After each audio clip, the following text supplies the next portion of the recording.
stop what you're doing. Right now, just stop and take a minute and let's take a quick inventory of where we're at, right? So I think it's important to focus on what's going right. What's going right for you today? Like seriously, name 3 things. I got lots of things going right for me and I'm very grateful. So with that in mind, I can look at a lot of irrational people out there. And what we were talking about before in the last video, we were talking about fear and how fear is a motherfucker. And I get to see it every single day, how people are acting crazy or crazier than usual, considering everything that's going on in the world right now. And there's, and there is legitimacy to people being afraid of sickness and something new that they don't quite understand. But it's when things get a little bit too far to the right or a little bit too far to the left, that's when things get a little bit weird, right? And well, I live in Venice, so things are weird here all the time.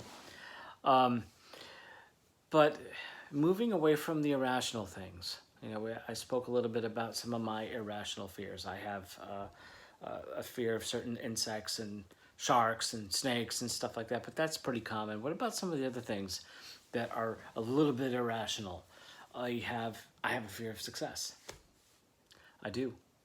I also have a mind-numbing fear of failure.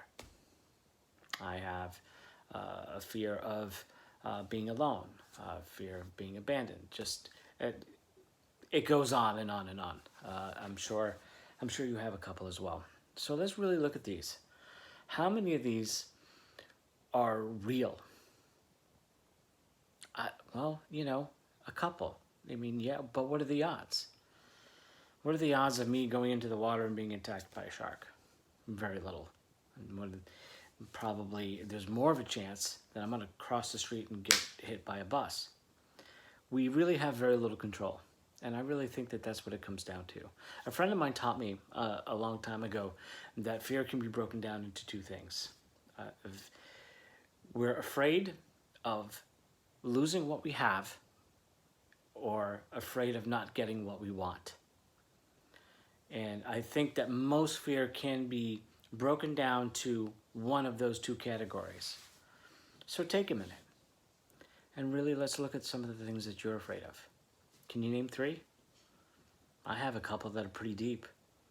I have a fear of performing in public. I used to be a singer when I was very young, and it's something that I still enjoy to do, but I do have that fear. So I have stage fright, something that I'm trying to work on.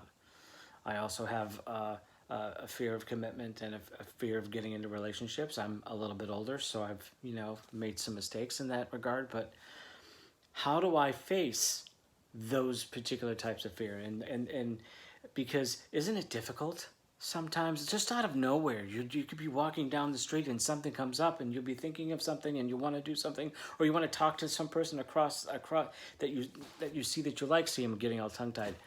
That's how it happens. And for me, it's grounding. Being able to ground, being able to connect in with the earth, being able to understand that right now everything's okay. So we can take a minute to breathe in and out. Breathe through the fear. Write things down. Create a journal. Make a list of 10 things that you're afraid of that you want to try to overcome. And stay tuned, because there will be more. I hope you have a wonderful evening.